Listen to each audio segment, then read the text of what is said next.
Okay, let's talk a little bit about the T20 World Cup that's coming up next month. Who, according to you, are looking like the strongest teams right now to make the Final Four?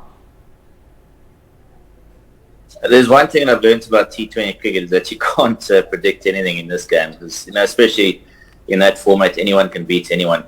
So I would say at the moment, no one really stands out as a favourite. I think everyone's got a chance. And it's just who's going to adapt to conditions. And yeah, you need a little bit of luck in T20 cricket. Who gets that rubber ball going their way at the right time. So I'm going to throw South Africa out there because I'm South African. So always going to be leaning towards them, and hopefully they can come through and win a World Cup. But I think it's anyone's World Cup to win.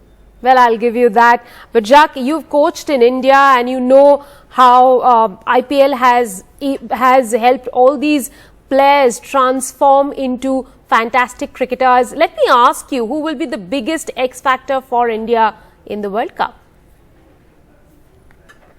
Yeah, again, India's got so many great players, and I think that's the one thing that the IPL has done for India. It's exposed the young players to some really good coaches and some good players. So they've learnt a lot, and Indian cricket's strong for that. So, they're probably one of the teams that have got the most match winners in it, and the guys can stand up to the plate and take a game away from the opposition. So you've got to be careful of all 11 Indian players. In fact, the whole squad. They've got a wealth of talent. So a tough team always to beat, especially towards the back end of the tournament when the wickets might suit them a little bit more.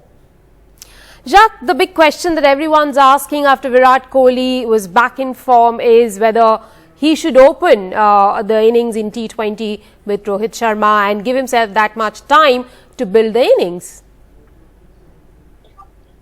I think team comes first, and I think he's one that plays like that as well. That he'll fit in any position that he's given.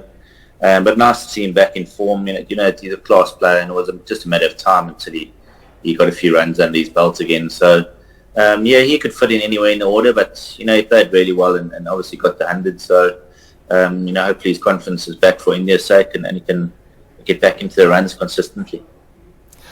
Jacques, while India's batting looks more or less settled, but questions around bowling, what kind of X factor does India need in its bowling department to win matches down under?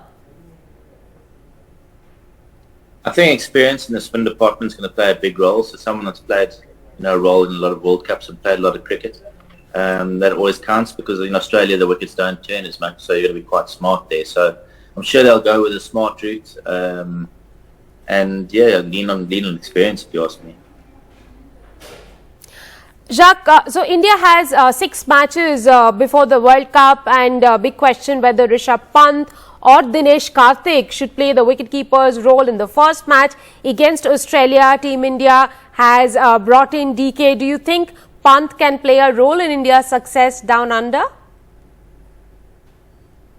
Yeah, it's a tough one when you've got talented players like that, how to fit them in and when to play them, when not to play them. He certainly is a talent, and I think he can play a role. And how he fits into the team, I suppose Indian management will know that, and how they work into the team, how he fits in with other players and that. So it's just a matter of getting the accommodation right, and it works from game to game and venue to venue. So they'll have to discuss when they think the best time is for him to play.